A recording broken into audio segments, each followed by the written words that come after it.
Hello friends, स्वागत है आप सभी का CBBCL आर्ट्स क्लासेस में।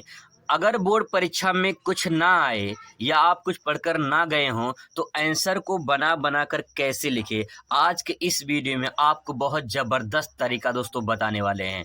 विथ प्रैक्टिकल के माध्यम से, विथ प्रूफ के माध्यम से आपको बताएंगे ताकि जो है आप 90% जो है वो प्राप्त कर सकें। हाँ, आप आंसर बनाकर भी 90% प्राप्त कर सकते हैं, लेकिन कुछ ऐसे तरीके होते हैं, कुछ ऐसा टिप्स होता है जिसे आपको फॉलो करना होता है। अगर दोस्तों जो मैं तरीका को बताने वाला हूं, अगर आप इस प्रकार से आंसर बनाकर लिखेंगे तो पूरा नंबर मिलेगा आपको, और पूरा नंबर जब मिलेगा तो जाहिर सी बात है 90+ आप अचीव कर सकते हैं। आज जो मैं आपको तरीका बताऊंगा वो बहुत लोग बताए हैं, लेकिन जो सही सटीक तरीका है वो ज़बरदस्त तरीका है। अगर आप इसे समझ जाएंगे तो बहुत अच्छे नंबर से आप पास हो जाएंगे। आज के मैं इस वीडियो में मैं भूगोल विषय के बारे में चर्चा करूंगा। भूगोल विषय में आप जो है बनाकर क्वेश्चन कैसे लिखेंगे इसके बारे में चर्चा करेंगे। फिर इसके बाद दूसरे सब्जेक्ट में हम बात करेंगे, लेकिन इस वीडियो में भूगोल अगर आपका सब्जेक्ट है, ज्योग्राफी आपका सब्जेक्ट है, तो आपको मैं जो तरीका बताने वाला हूं वो 100% सटीक और सही जानकारी होगी, ज़बरदस्त तरीका होगा। चलिए शुरुआत करते हैं बिना टाइम बर्बाद किए, और आपको पूरा वीडियो देखना है। अगर आप पूरा वीडियो देख लेते हैं तो दोस्तों गारंटी है कि आप 90+ जो है आप अचीव कर सकते हैं, उसके करीब पहुंच सकते हैं।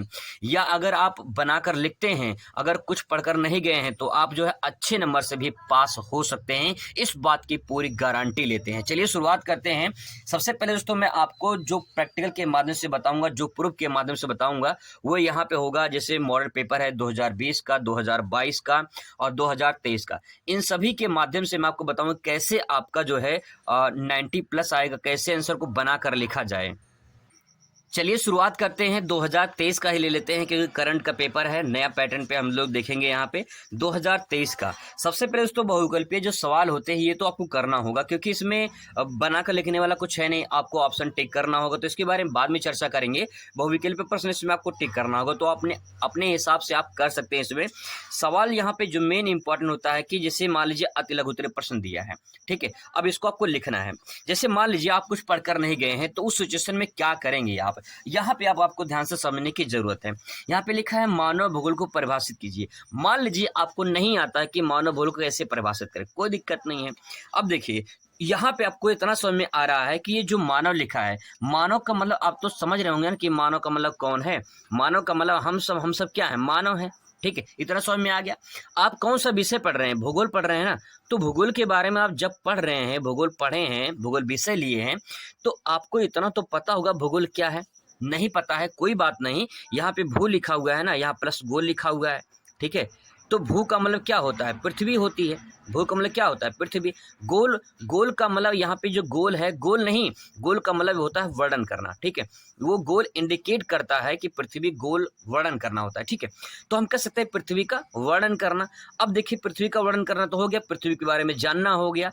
अब यहाँ पे लिखा है मानव, अब इसको दोनों को मिलाइए तभी सेंटेंस बनेगा, ठीक है।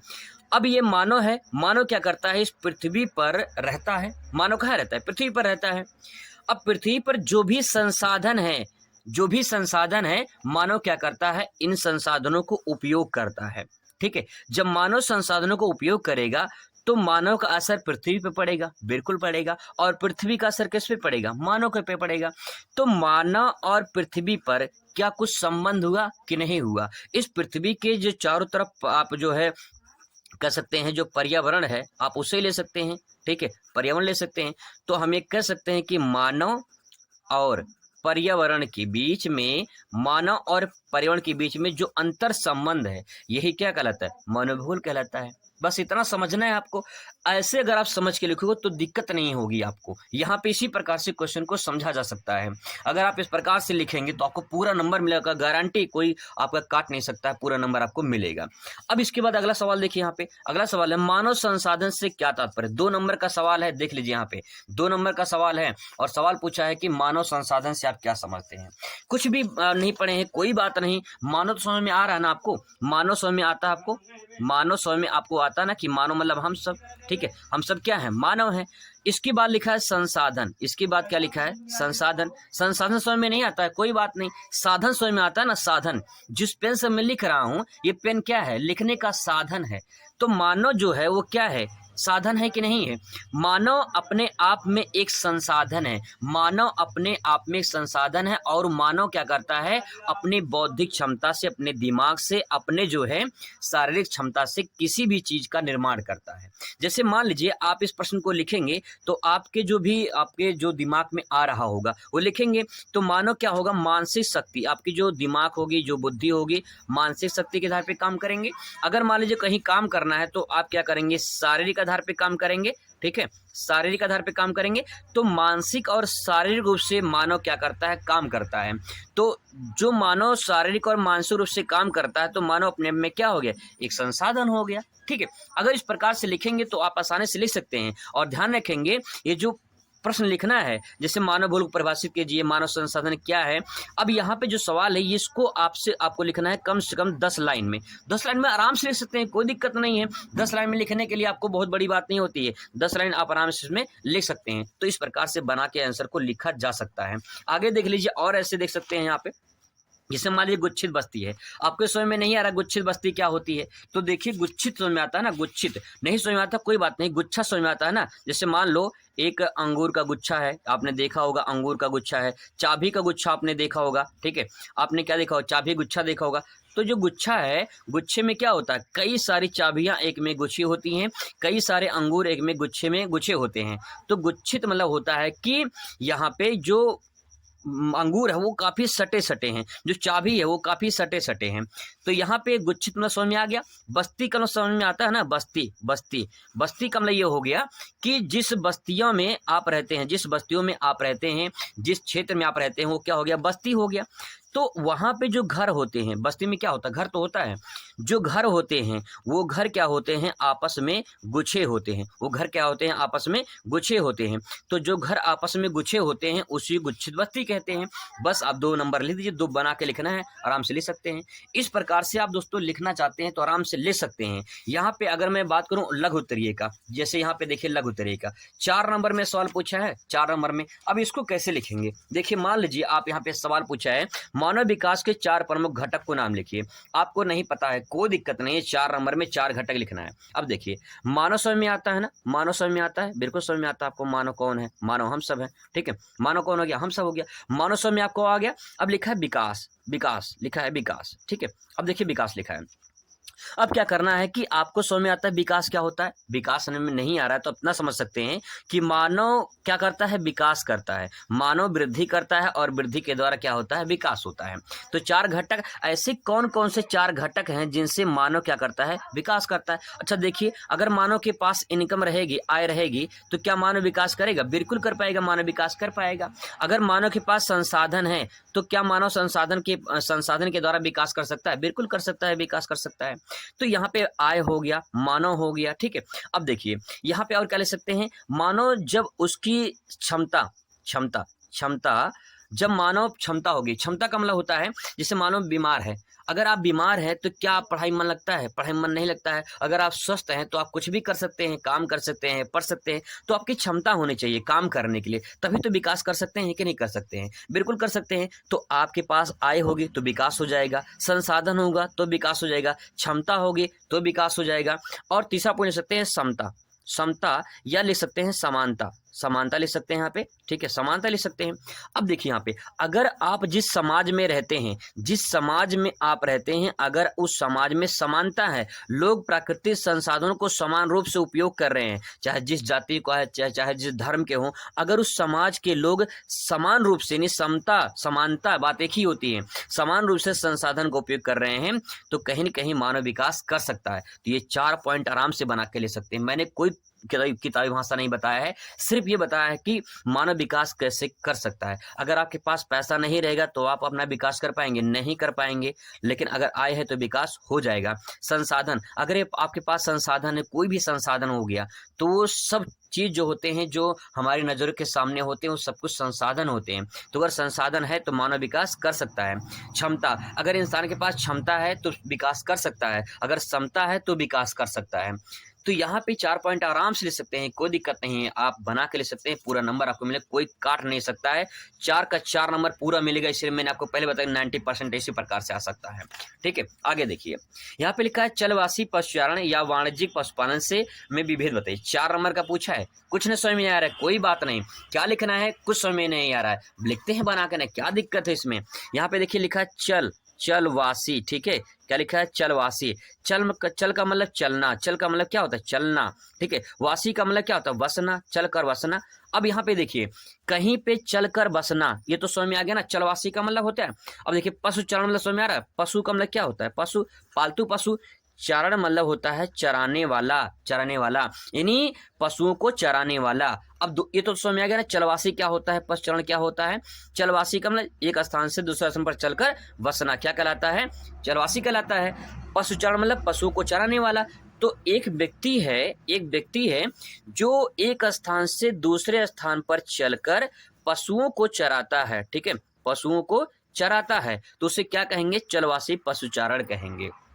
ऐसा क्यों होता है, ऐसा इसलिए होता है कि जिस स्थान पे पशुओं को पालते होंगे वहां तो पानी कमी होती होगी, या तो चराने वाले जो चारा होता है उसकी कमी होती होगी, इसीलिए एक स्थान से दूसरे स्थान पर वो जाते हैं। ठीक है, बहुत सारे ऐसे गांव के बच्चे होंगे जो अपने बचपन अवस्था में जो है गाय भैंस चराए होंगे, उनको पता होगा, तो एक स्थान पे नहीं चराते हैं, एक स्थान से दूसरे स्थान पे आते हैं चराने के लिए।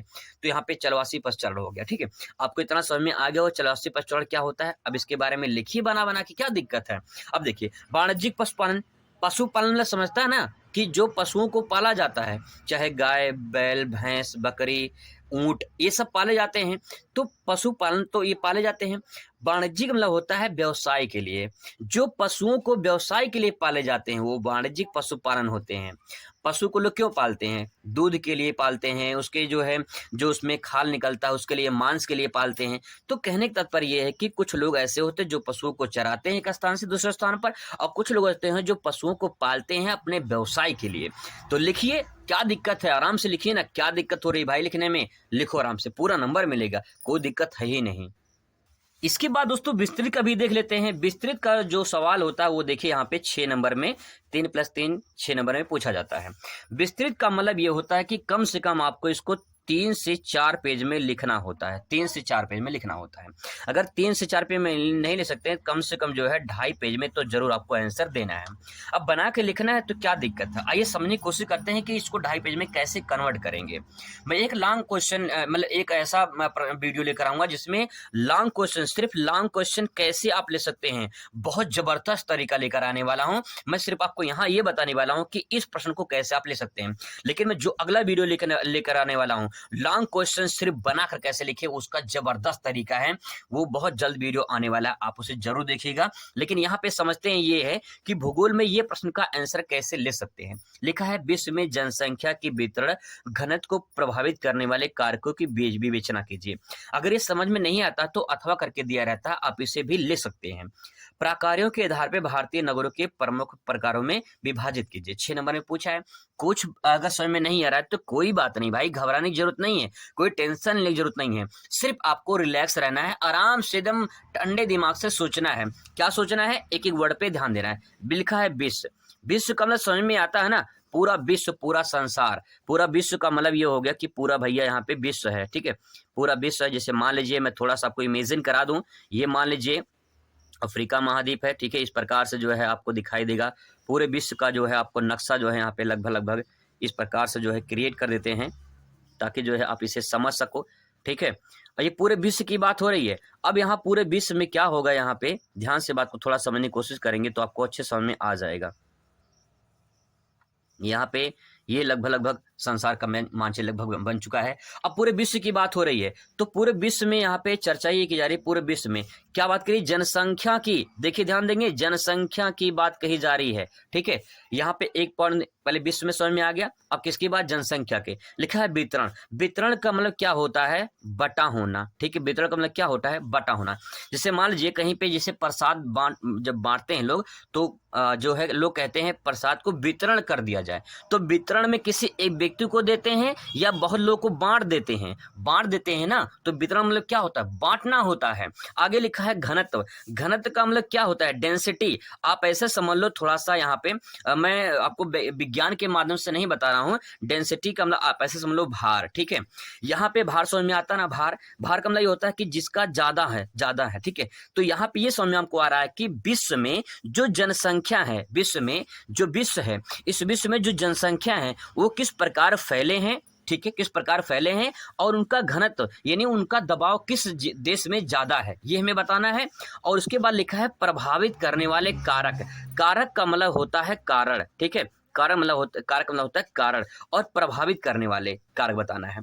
मतलब ये दोस्तों कि कुछ ऐसे देश हैं, जैसे मान लो यहाँ पे है चीन, ठीक है, यहाँ पे चीन है और ये है भारत, ठीक है, ये भारत है। तो यहाँ भारत और चीन में पूरी दुनिया की आबादी सबसे ज्यादा कहाँ पे रहती है? चीन में रहती है। पूरी दुनिया की आबादी कहाँ पे? चीन में, इसके बाद भारत पे है। तो ऐसा क्या कारण है कि यहाँ पे आबादी ज्यादा है? ऐसा क्या कारण है कि कनाडा में यहाँ पे थोड़ा आबादी कम है, ठीक है, और ऐसा क्या कारण है कि रूस में थोड़ा आबादी कम है? तो सवाल दोस्तों यहाँ पे ये आता है कि कुछ ऐसे क्षेत्र हैं जहाँ पे जनसंख्या ज्यादा है, उनका घनत्व ज्यादा है, और कहाँ पे ऐसा जनसंख्या जहाँ पे जनसंख्या बहुत कम है। तो आपको ये बताना है कि ऐसा कारण क्या है, प्रभावित करने वाले कारण बताना है। तो लिख सकते हैं यहाँ पे, क्या लिख सकते हैं?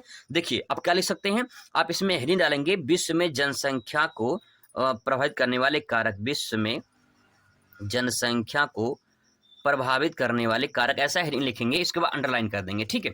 इसके बाद पहले आप एक डायग्राम बनाएंगे। अब यहाँ पे ध्यान से बात को समझेंगे, लॉन्ग आंसर लिखने के लिए आपको डायग्राम बनाना बहुत मोस्ट इंपॉर्टेंट होता है, ठीक है। आप यहाँ पे लिखिए।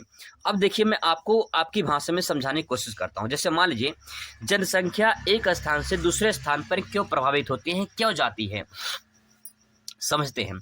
अगर मान लीजिए अगर आपको रोजगार मिलेगा, ठीक है, अगर आपको रोजगार मिलेगा तो क्या आप उस स्थान पे जाएंगे कि नहीं जाएंगे जहाँ पे रोजगार मिलता है? अगर मान लीजिए आप गांव में रहते हैं, ठीक है, तो जहाँ पे रोजगार आपको मिल रहा है क्या वहाँ पे जाएंगे कि नहीं जाएंगे? बिल्कुल जाएंगे। अगर आप बेरोजगार हैं तो रोजगार की तलाश में एक स्थान से दूसरे स्थान पर जाएंगे। जब वहाँ पे जाएंगे तो जनसंख्या बढ़ेगी कि नहीं बढ़ेगी? बिल्कुल बढ़ेगी भाई। तो यहाँ पे सिंपल सी बात यह है कि जनसंख्या का दबाव बढ़ जाएगा, जनसंख्या घनत्व बढ़ेगा। तो जहाँ से जाएंगे वहाँ तो कम होगा, लेकिन जहाँ पे जाएंगे वहां तो बढ़ेगा ना। तो सिंपल सी बात यही है कि जिस क्षेत्र में जाएंगे वहां जनसंख्या बढ़ेगी। किस कारण बढ़ा? रोजगार के कारण। तो पहला क्या हो जाएगा? रोजगार हो जाएगा। सिंपल सी बात लिखिए बनाकर, क्या दिक्कत है इसमें। इसके बाद लिखिए यहाँ पे रोजगार हो गया, ठीक है। इसके बाद अगर मान लीजिए कोई शिक्षा ग्रहण करना चाहता है जहाँ पे शिक्षा की सुविधा अच्छी होती है, क्या वहां लोग जाएंगे कि नहीं जाएंगे? बिल्कुल जाएंगे, ठीक है। जहाँ पे चिकित्सा की सुविधा अच्छी होती है क्या लोग वहां जाएंगे कि नहीं जाएंगे? बिल्कुल जाएंगे। जहाँ पे शिक्षा है, चिकित्सा है, जहाँ पे उनका स्वास्थ्य अच्छा हो वहां पे जाएंगे कि नहीं जाएंगे? बिल्कुल जाएंगे। अच्छा, जहाँ पे राजनीति अच्छी होती हो, मान लीजिए जहाँ पे राजनीति यानी राजनीतिक दबाव, जैसे मान लीजिए बहुत सारे ऐसे देश हैं जहाँ पे राजनीति अच्छी नहीं है, लेकिन जहाँ बहुत सारे ऐसे देश जहाँ पे राजनीति बहुत अच्छी है, भारत में देख लिया जाए राजनीति अच्छी है तो लोग यहाँ पे रहना पसंद करते हैं। आप ऐसे ही यहाँ पे ले सकते हैं सांस्कृतिक, लिख सकते हैं यहाँ पे सांस्कृतिक, जहाँ पे संस्कार जो संस्कृति होती है वो अच्छी होती है तो वहाँ पे लोग रहना पसंद करते हैं। तो इस प्रकार से आप ऐसे 4-5 हेडिंग डाल के डायग्राम बना लेंगे। इसके बाद लिखेंगे पहला पॉइंट रोजगार, ठीक है, रोजगार यहाँ पे लिखेंगे। इसके बाद जो है इसके बारे में 2-4 लाइन लिखेंगे। लिखने के बाद जो है आप एक सेंटेंस लिखेंगे, फिर इसके बाद जो है कोई कोटेशन वगैरह आपको अगर समझ में आता तो डाल देंगे, नहीं तो कोई दिक्कत नहीं। फिर ऐसे हेडिंग बना के लिखेंगे तो कम से कम 2 पेज में तो आराम से आप लिख ही सकते हैं बना के।